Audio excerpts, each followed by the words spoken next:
Hola, mi nombre es Carlos Vázquez, soy alumno de la carrera de Ingeniería Mecánica de la Universidad Nacional de Trujillo y en esta presentación voy a hablar sobre diagramas de relaciones en ingeniería, en concreto del diagrama fierro-carbono. A lo largo de esta presentación realizaremos una breve introducción sobre la utilidad de este tipo de diagrama. A continuación, describiremos las fases y microconstituyentes estructurales del diagrama fierro-carbono. Veremos cuáles son las transformaciones en el diagrama fierro-carbono. Realizaremos una presentación del diagrama fierro-carbono. Realizaré a continuación una pequeña introducción sobre el diagrama fierro-carbono. El diagrama fierro-carbono presenta una gran importancia desde el punto de vista de la ingeniería, ya que el hierro y sus aleaciones es uno de los materiales de gran uso en el campo de la ingeniería. En este sentido, pues, es interesante conocer las estructuras de las diferentes aleaciones como herramienta de apoyo para entender y predecir el comportamiento de las distintas aleaciones. El análisis del diagrama fierro-carbono metaestable realmente es el diagrama hierro-carburo de hierro. Representa la base para identificar las bases y microconstituyentes estructurales. Con estas bases podemos conocer las características. El diagrama fierro-carbono se le denomina metaestable porque con el paso del tiempo el carburo de hierro tiende a descomponerse. A continuación hablaré sobre las fases y microconstituyentes estructurales del diagrama fierro-carbono. Las fases y microconstituyentes estructurales más importantes que aparecen en el diagrama fierro-carbono son los siguientes. La austenita es una solución sólida de fierro, gamma y carbono que admite cierta cantidad de carbono hasta un 2,11% a una temperatura de 1129 grados centígrados. No existe por debajo de los 723 grados centígrados. Teniendo en cuenta que el hierro presenta una estructura cúbica central en la cara, se trata de un constituyente blando. La ferrita es una solución sólida intersticial de fierro alfa y carbono. Presenta muy poca solubilidad en carbono, aproximadamente un 0,0218% a una temperatura de 723 grados centígrados. Es una de las fases que aparece a temperatura ambiente. Es más dura que la austenita, pero aún así, la ferrita es la base más blanda a temperatura ambiente. La cementita es un compuesto intermetálico de fórmula Fe3 carbono, que equivale a un 6,67% en carbono. Es un compuesto de elevada dureza y fragilidad. Tiene tendencia a descomponerse en fierro y carbono en tiempos largos, por lo que se le denomina metaestable. Perlita es un microconstituyente con estructura laminar. Este microconstituyente está formado por microláminas de ferrita y microláminas de cementita colocadas de forma alterna. En la estructura laminar confiere una elevada dureza y resistencia mecánica por el efecto de borde de grano. Su campo de existencia se sitúa por debajo de los 123 grados centígrados. Ahora hablaré sobre las transformaciones en el diagrama fierro-carbono. Las transformaciones más relevantes en el diagrama fierro-carbono son los siguientes. La transformación peritéctica indica que a temperatura de 1496 grados centígrados, el líquido con un 0,53% de carbono más la solución sólida delta con un 0,09% de carbono se transforma isotérmicamente en solución sólida gamma con un 0,17% de carbono. Ahora la transformación eutéctica indica que a temperatura de 1129 grados centígrados el líquido con un 4,3% de carbono se transforma isotérmicamente en solución sólida gamma con un 2,11% de carbono más compuesto intermetálico carburo de hierro. Ahora la transformación eutectoide indica que a temperatura de 723 grados centígrados la solución sólida gamma con un 0,8% de carbono se transforma en solución sólida alfa de 0,0218% de carbono y carburo de hierro. A continuación veremos la representación del diagrama fierro-carbono. Una vez conocidas las fases y microconstituyentes estructurales, así como las transformaciones más importantes, podemos estudiar el diagrama de fierro-carbono, que es el que se representa en el siguiente diagrama. En cuanto a las fases y microconstituyentes, destacar que la austenita se encuentra en la parte izquierda del diagrama, se aprecia claramente que presenta una máxima solubilidad de 2,11% de carbono a una temperatura de 1129 grados centígrados y no existe por debajo de la temperatura de 723 grados centígrados. La ferrita, o solución sólida alfa, se encuentra en el extremo izquierdo del diagrama. Presenta muy poca solubilidad, su rango de solubilidad es muy bajo, un máximo de 0,0218 a 723 grados centígrados y prácticamente solubilidad nula a temperatura ambiente.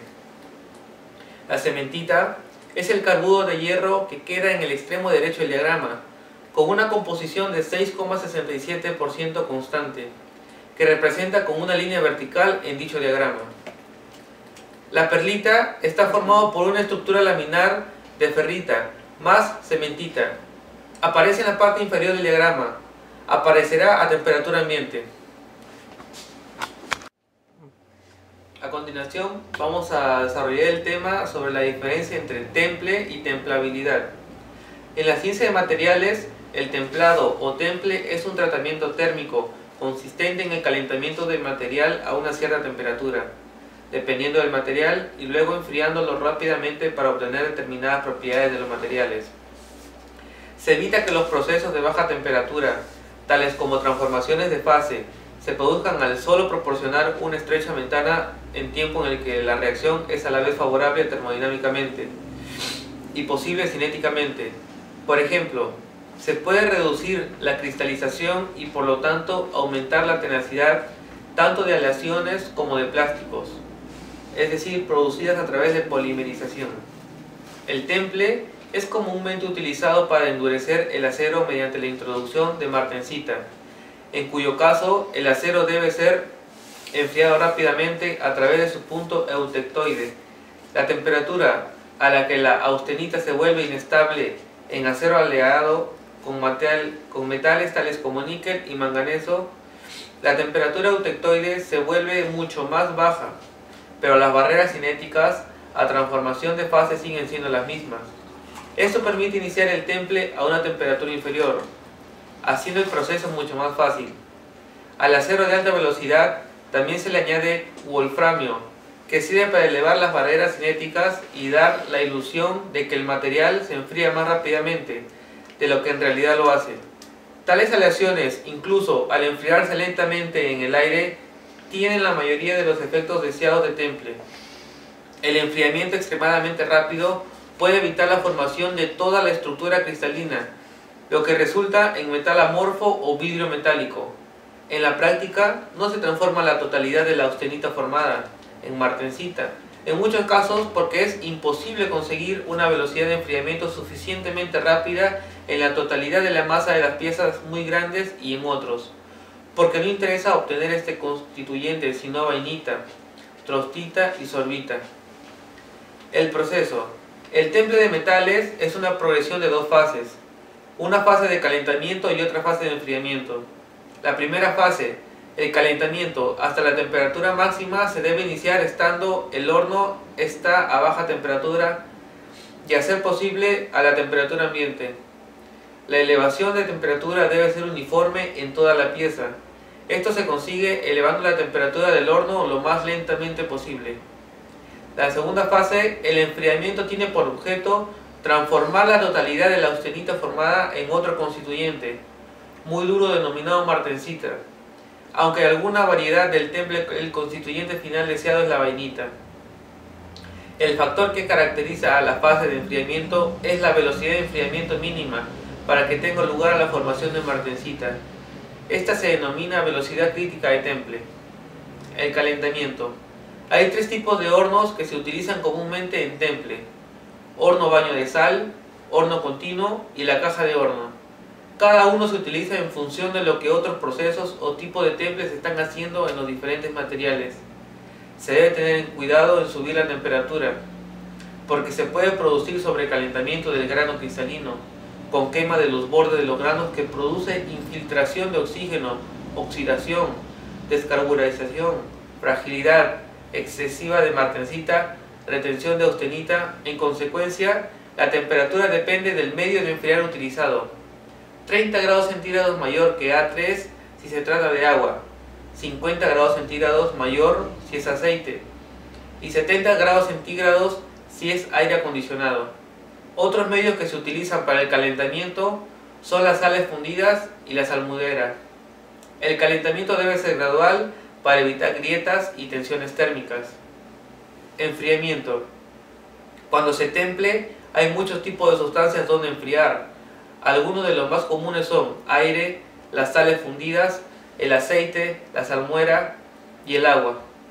Estos medios se utilizan para aumentar la severidad del enfriamiento. La exposición a fluidos deben asegurar una velocidad de enfriamiento de alta en el intervalo A1 ms para evitar la formación de perlita o vainita. Una modesta velocidad gamma ms-mf. Esta propiedad es proporcional a la diferencia entre la temperatura del fluido y su punto de ebullición. El líquido no debe componerse en contacto con el metal caliente. Hay que distinguir dos tipos de fluidos: los que no hierven, como el aire y las sales fundidas, y los que hierven. En los primeros, el enfriamiento es relativamente uniforme, pero en los líquidos refrigerantes que hierven se producen 3 etapas. En el primer contacto del medio con la pieza se forma una película de vapor que aísla la pieza, lo que provoca un enfriamiento relativamente lento. Cuando la película se rompe, el líquido nuevo toca la pieza de trabajo, que absorbe el calor latente de vaporización y por tanto alcanza la máxima eliminación de la energía. Por debajo de la temperatura de ebullición hay una disminución en la eliminación de calor. El agua es el medio de enfriamiento más extendida, especialmente para aceros al carbono y algunos aceros de baja aleación. Pero no es el fluido ideal. Su acción puede mejorarse con la adición de sustancias que elevan el punto de ebullición. El aceite mineral es adecuado para aceros aliados de baja y media, que es capaz de formar austenita estable y luego transformada con una baja velocidad crítica de endurecimiento. Es más cerca del fluido ideal, reduciendo la tensión interna y defectos del temple. El aire se recomienda para alta aleación y las piezas complejas de baja o media aleación. Las sales fundidas, adecuado para piezas relativamente pequeñas y de acero bien templado, especialmente aconsejable en tratamientos sustitutivos de temple isotérmico. Factores que influyen en el temple. Los factores que más influyen son el tamaño de la pieza, su composición, su grano, el medio y velocidad de enfriamiento adecuado. El contenido de carbono del acero influye a la vez en la temperatura y en la velocidad crítica de temple. La temperatura de temple es tanto más baja cuanto más se aproxima el acero a la composición eutectoide. Los elementos de la aleación provocan una inercia en las transformaciones, retardando el inicio y el tiempo final de las mismas, con aumentos del tiempo empleado. Efectos del temple. Antes de endurecer el material, la microestructura del material es una estructura de grano de perlita, que es uniforme y laminar. La perlita es una mezcla de ferrita y cementita formada cuando el acero o hierro fundido se fabrican y se enfrían a una velocidad lenta. Después de enfriamiento rápido y endurecimiento, la microestructura de la forma de material hermantensita como una estructura fina, grano de aguja, provocando variaciones en las propiedades mecánicas y tecnológicas del acero. Algunas de ellas mejoran, después de dureza y resistencia mecánica, mientras que otras, por el contrario, empeoran, tales como la fragilidad, tenacidad y conductividad eléctrica, como también en el peor de los casos puede causar la ruptura del material. Existen varios tipos de temple, por ejemplo el continuo, también llamado completo e incompleto. Isotérmico se encuentra el Austempering y Martempering, y superficial. Continuo de austenización completa. Se aplica a los aceros hipoeutectoides. Se calienta el material a 50 grados centígrados por encima de la temperatura crítica superior a 3, enfriándose en el medio adecuado para obtener martensita. Continuo de austenización incompleta. Se aplica a los aceros hipereutectoides. Se calienta el material hasta A1 más 50 grados centígrados, transformándose la perlita en austenita y dejando la cementita intacta. Se enfría a temperatura superior a la crítica, con lo que la estructura resultante es la martensita y cementita. Temple superficial. El núcleo de la pieza permanece inalterable, blando y con buena tenacidad. y la superficie se transforma en dura y resistente al rozamiento. Con el temple superficial se consigue que únicamente la zona exterior se transforme en martensita, y para ello el tiempo durante en el que se mantiene en calentamiento debe ser adecuado para que solamente un reducido espesor de acero se transforme en austenita. Temple isotérmico escalonado, también llamado martenpering, consiste en calentar el acero a temperaturas de austenización y mantenerlo el tiempo necesario para que se transforme completamente en austenita. Posteriormente se enfría en un baño de sales bruscamente hasta una temperatura próxima o superior a ms, con el fin de homogeneizar la temperatura en toda la masa y se acabe reduciendo la temperatura para que toda la pieza se transforme en martensita. Temple isotérmico, también llamado austenpering, consiste en calentar el acero a temperatura de austenización y mantenerlo el tiempo necesario para obtener austenita. Posteriormente se enfría bruscamente en un baño de sales hasta una temperatura determinada, para igualar la temperatura de toda la masa, y luego se vuelve a disminuir la temperatura para toda la pieza se transforma en vainita. Ahora veremos y desarrollaremos el tema de templabilidad. La templabilidad es la capacidad de una aleación para transformarse en martensita durante un determinado temple. Depende de la composición química del acero, todos los aceros aleados tienen una relación interior de una probeta. Un acero aleado de alta templabilidad es aquel que endurece o forma martensita, no solo en la superficie, sino también en su interior. Por tanto, la templabilidad es una medida de la distribución y profundidad a la cual una aleación específica puede endurecerse. Las características de la templabilidad son las siguientes. Influye notablemente en los resultados cuando se ensayan piezas de bastante espesor, y en cambio, influye pocas cuando se templan perfiles delgados. En los perfiles muy delgados, cualquiera que sea la templabilidad del acero, el temple penetra hasta el corazón. La templabilidad influye principalmente en los elementos aleados y el tamaño de grano. El elemento que más lo favorece son manganeso, el molibdeno y el cromo. Con aceros de diferente aleación y del mismo contenido de carbono se tienen características casi idénticas cuando se trata de pequeños diámetros. Es diferente a la dureza. La dureza máxima que se puede obtener en los aceros depende principalmente del contenido de carbono. La templabilidad depende de los elementos de aleación y del tamaño del grano. La templabilidad puede entenderse como la capacidad de adquirir dureza por el temple y la aptitud del acero para que se penetre más o menos hacia el interior de la pieza la dureza. La determinación de la templabilidad puede hacerse por el examen de la fractura de su probeta templada, por medio de las curvas en U, más exactamente por el diámetro crítico ideal o por el ensayo de Giomini. Buen día, mi nombre es Samuel Guaté Rodríguez, estudiante de la Escuela de Ingeniería Mecánica, Universidad Nacional de Trujillo. Voy a tratar sobre el método ensayo Giomini y posteriormente sobre tratamientos térmicos simples, algunos más complejos y posteriormente los superficiales, como también mencionaré algunos detalles con los que abarca con respecto a los temas que voy a mencionar. El método Giomini o ensayo Giomini. Como la resistencia es el factor principal en el diseño, es más conveniente basar la especificación del acero en la templabilidad en vez de la composición química. El método más ampliamente utilizado para determinar la templabilidad es justamente la prueba o ensayo de Giomini.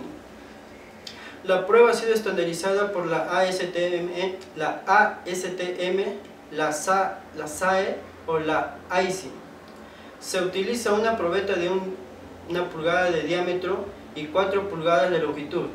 La probeta debe calentarse a una temperatura de 80 grados centígrados más elevada que el punto A3. La temperatura de temple será de 50 a 60 grados centígrados más elevada que A3, debiendo tomar precauciones en el horno para evitar que se descarbure o oxide. La probeta durante el calentamiento se mantendrá durante unos 30 minutos a la temperatura de temple. El enfriamiento se realizará en una instalación especial para este ensayo, en el cual recibe la probeta un chorro de agua a una temperatura, la cual está comprendida entre los 10 y 40 grados por un orificio de media pulgada de diámetro de salida de agua, de tal manera que la probeta es rociada en uno de los extremos con agua. Esto produce un rango de enfriamiento muy rápido en el extremo templado y en el opuesto el tiempo es prácticamente el de enfriamiento al aire. La probeta debe sacarse del horno y colocarse en el aparato enfriador lo más pronto posible, manteniéndola sobre el chorro de agua durante 10 minutos. Terminado el ensayo, se emplea con precaución para evitar el revenido un desgaste en la superficie plana de 0.015 pulgadas en uno de los lados de la probeta. Se marcan los puntos en la superficie interior a intervalos de 1,16 pulgadas hasta una distancia de 1 pulgada, a intervalos de 1/8 de pulgadas en la segunda pulgada y a intervalos de 1/4 de pulgada en la tercera pulgada, tomados desde el extremo templado. Luego se toman las lecturas previas y posteriormente se plotean los datos obtenidos como dureza Rowell versus distancia del extremo templado. Las curvas de Jomini no indican a primera vista la templabilidad del acero por su mayor o menor inclinación, sino que los valores de la dureza a lo largo de la generatriz constituyen una verdadera medida de templabilidad. Tratamientos térmicos. Entre los tratamientos térmicos simples tenemos el recocido intermedio, recocido, normalizado y esferoidización. Son de uso común para los aceros y se utilizan para obtener uno de 3 objetivos: la eliminación del deformado en frío, el control de endurecimiento por dispersión y para mejorar la maquinabilidad. Recocido intermedio. Es un tratamiento térmico de recristalización utilizado para eliminar el efecto de deformado en frío en aceros con menos de 0.25% de carbono. Se efectúa entre 80 y 170 grados centígrados por debajo de la temperatura A1. Recocido y normalizado. El acero inicialmente se calienta para producir austenita homogénea, conocida como austenitización. El recocido permite que el acero se enfríe lentamente en el horno, produciendo perlita gruesa. El normalizado logra que el acero se enfríe más rápidamente al aire, produciendo perlita fina. Para recocer se efectúa el austenitizado del acero hipotetoide a aproximadamente 30 grados por encima de A3, produciendo 100% de gamma. Sin embargo, la austenitización de un acero hipertetoide se efectúa a aproximadamente 30 grados centígrados por encima de A1, produciendo austenita y cementita. Este proceso impide la formación de una película frágil y continua de cementita. En los límites de grano, que se formaría por un enfriamiento lento a partir de una región de 100% de gamma, en ambos casos, el enfriamiento lento en horno y una pérdida gruesa proporcionan una resistencia mecánica relativamente baja y una buena ductibilidad. Para el normalizado se efectúa el austenitizado a aproximadamente 55 grados centígrados por encima de A3. Después, el acero es sacado del horno y enfriado al aire. Este enfriamiento más rápido produce perlita fina, proporcionando una mayor resistencia mecánica. Esferoidización. Los aceros de alto carbono que contienen gran cantidad de cementita tienen características de maquinabilidad deficientes. Durante el tratamiento de esferoidización, que requiere varias horas de aproximadamente 30 grados centígrados por debajo de A3, la cementita cambia a partículas esféricas grandes a fin de reducir la superficie de bordes. La microestructura, que se conoce como esferoidita, tiene una matriz continua de ferrita blanda y maquinable. Para producir las propiedades requeridas, una estructura similar ocurre cuando se hace el revenido de la martensita, justo por debajo de A1 durante periodos largos. Tratamientos térmicos isotérmicos. Conforme baja la temperatura isotérmica de transformación, la perlita se vuelve progresivamente más fina, antes de que en su lugar se empiece a formar vainita. A temperatura muy baja se obtiene martensita. Revenido en la fase austenítica. Tratamiento térmico de transformación isotérmico utilizado para la producción de vainita. Consiste en la austenitización del acero. El templado a cierta temperatura por debajo de la nariz de la curva TTT y el mantenimiento de esta temperatura hasta que toda la austenita se transforme en vainita. Recocido isotérmico. El recocido y normalizado normalmente se utilizan para controlar la finura de la perlita. Sin embargo, la perlita que se deforma mediante el recocido isotérmico puede dar propiedades más uniformes, ya que en las velocidades de enfriamiento y la microestructura obtenida durante el recocido, el normalizado varía a lo largo de la sección transversal del acero. Si se interrumpe el tratamiento térmico isotérmico, se producen microestructuras complicadas, originando propiedades impredecibles. Rara vez se puede producir de manera intencional. Tratamientos térmicos de templado y revenido. Es posible obtener una dispersión aún más fina de la cementita. Si primero se templa la austenita para producir martensita y a continuación se reviene el material, durante el revenido se formará una mezcla íntima de ferrita y cementita procedente de la martensita. El tratamiento de revenido controla las propiedades finales del acero. Austenita retenida. Cuando se forma martensita a partir de la austenita ocurre una gran expansión volumétrica durante el templado conforme se van formando las placas de martensita. Estas rodean y aíslan pequeños depósitos de austenita, que se deforman para acomodar la martensita de menor densidad. Sin embargo, para que se transformen los depósitos restantes de austenita, deberá deformarse la martensita circundante, dado que la martensita es más fuerte y se opone a la transformación. La martensita existente o se fractura o la austenita se queda atrapada en la estructura como austenita retenida. La austenita retenida puede resultar un problema grave. La martensita se ablanda y se hace más dúctil con el revenido, después del cual la austenita retenida se enfría por debajo de la temperatura MS y MF, transformándose en martensita, ya que la martensita revenida que lo rodea sí puede deformarse, pero ahora el acero contiene más martensita dura y frágil. Pudiera ser necesario un segundo paso de revenido para eliminar la martensita que se ha formado a partir de la austenita retenida. Este es un problema para los aceros de alto carbono. Las temperaturas de inicio y terminación de la martensita se reducen al aumentar el contenido de carbono para producir una estructura total de martensita. Los aceros de alto carbono pueden ser refrigerados. Esfuerzos residuales y agrietamientos, también como el cambio de volumen, se producen esfuerzos residuales. La superficie del acero templado se enfría rápidamente, transformándose en martensita. Cuando posteriormente la austenita del centro se transforma, la superficie dura queda en tensión, mientras que el centro se comprime. Si los esfuerzos residuales exceden el límite elástico, en la superficie se forman grietas de templado. Sin embargo, si primero se enfría justo por encima de MS y se mantiene así hasta que en todo el acero la temperatura sea igual, un templado posterior permitirá que se transforme la martensita casi al mismo tiempo. Este tratamiento térmico se conoce como templado arriba de MS.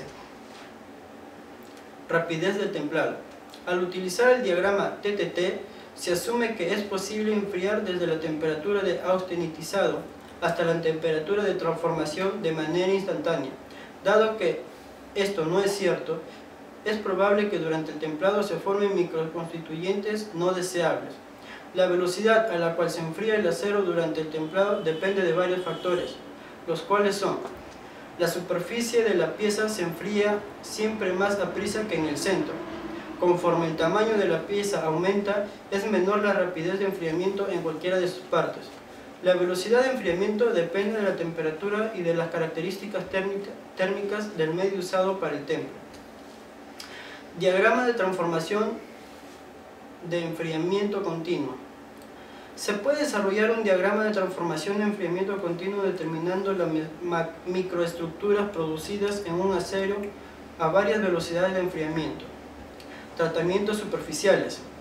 Podemos, mediante un tratamiento térmico adecuado, producir una estructura dura y resistente en la superficie, de manera que se obtenga una excelente resistencia del desgaste y de la fatiga, pero que al mismo tiempo tenga un centro blando, dúctil y tenaz. que proporciona una adecuada resistencia a la falla por impacto. Entre el universo de tratamientos térmicos superficiales mencionaremos solo algunos y los más utilizados en el medio. Cementación o carburización. La cementación es un procedimiento por medio del cual un acero bajo de carbono 0.2% o menos se austenitiza en un ambiente rico en carbono. Las condiciones dadas en este procedimiento permiten que el carbono difunda hacia el interior de la pieza, permitiendo a la austenita disolver altos porcentajes de este. La temperatura usual de cementación es cercana a los 950 grados centígrados y la profundidad de capa obtenida por medio de este tratamiento depende del tiempo y de la dureza deseada. Una vez obtenida la capa exterior rica en carbono, esta se endurece por temple. Cabe señalar que la cementación en lo posible debe usarse en aceros, en los cuales no pueda crecer mucho el grano y se pueda templar directamente. Un acero cementado muestra las siguientes características: dureza superficial entre 50 y 62 HBr, contenido de carbono superficial 0.85 y 1% y el espesor entre 2 y 20 micrómetros. Carbonituración es un proceso de endurecimiento superficial de carácter gaseoso. En este proceso se calienta un acero en una atmósfera gaseosa de composición tal que el carbono y el nitrógeno se absorben simultáneamente, obteniéndose una capa superficial muy dura. La atmósfera consiste en un gas portador enriquecido por gas natural, metano o propano, que proporciona el carbono, y por amoníaco, que entrega el nitrógeno necesario. El proceso de difusión del carbono y nitrógeno se realiza entre 815 y 870 grados centígrados y luego se templa en aceite para disminuir la distorsión y el peligro que se produzcan fisuras. El espesor de capa carboniturizada es menor a 0.5 milímetros. Así, por ejemplo, capas de 0.15 a 0.40 milímetros se obtienen con tiempo de carbonituración que van desde media hora hasta 3 horas a una temperatura de 815 grados centígrados. Nituración. Nituración es un proceso para endurecimiento superficial de aceros aliados en una atmósfera constituida por una mezcla en proporciones adecuadas de gas amoníaco y amoníaco disociado. La efectividad de este proceso depende de la formación de nitruros en el acero por la reacción del nitrógeno con ciertos elementos de aleación, principalmente aluminio, cromo y el molibdeno. El nitrógeno difunde en el acero y forma nitruros complejos. Las piezas que se nitrurarán se colocan en un recipiente hermético, a través del cual se proporciona continuamente la atmósfera de nitruración, mientras que la temperatura se eleva y mantiene sobre los 500 grados centígrados. Por lo general, es conveniente rectificar la pieza luego de la nitruración. Se obtienen capas de 0.1 a 0.5 milímetros de espesor. Superficie de la alta dureza es 70 rowens. El proceso toma largo tiempo, entrega entre 20 a 60 rowens y depende de la profundidad de la superficie dura deseada. Los beneficios obtenidos en este tratamiento son aumento de la resistencia del desgaste, resistencia a la corrosión, escasa deformación y aumento del límite de duración a la fatiga a causa de una cierta compresión superficial producida. Nitrocarburación es una variación del proceso de cementación.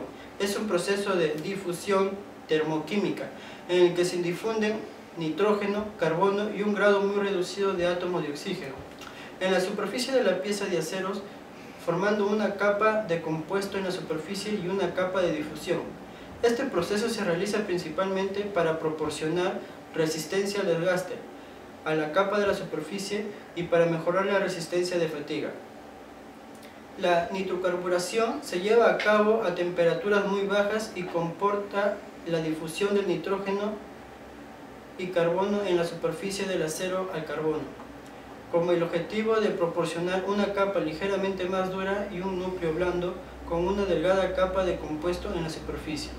La capa de la pieza es resistente a la corrosión y al desgaste, sin embargo no es quebradiza a diferencia del nituración, dado que proporciona una parte esencial de las propiedades requeridas del proceso.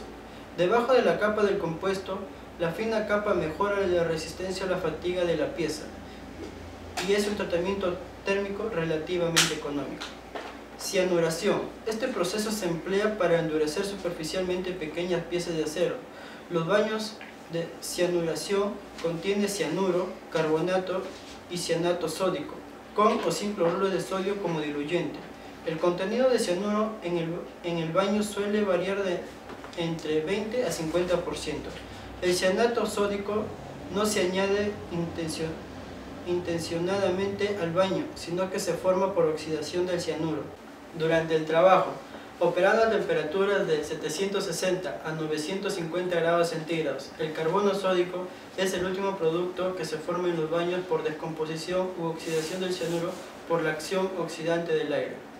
Niquelado. El niquelado es un tratamiento superficial que tiene como objeto modificar las características superficiales de los materiales elaborados, dureza, resistencia a agentes externos, etc. El niquelado electrolítico, a causa del método de elaboración utilizado, puede ser realizado exclusivamente sobre material metálico, que sumergido en baños específicos se recubre a través de un pasaje de corriente eléctrica que transporta átomos de barras del material puro al material que se desea recubrir. El niquelado químico resulta de mayor rendimiento que el electrolítico y se aconseja para usos especiales en el sector médico y de alimentación. Sulfinización. Tiene por objeto incorporar azufre a la capa superficial de la pieza que va a tratar, para aumentar propiedades antifricción y por tanto la resistencia al desgaste. Recarburización. Restauración del contenido de carbono de la capa superficial descarburada por un tratamiento anterior. En este tratamiento el metal se puede recuperar, no todas con las características originales. Cromización. Tiene por objeto incrementar el contenido de cromo. Este tratamiento no debe confundirse con el cromado, que es la deposición electrolítica del cromo, ni con la cromatización, que es la formación mediante intercambio iónico de complejos basándose en el cromo en la superficie del metal. Gracias.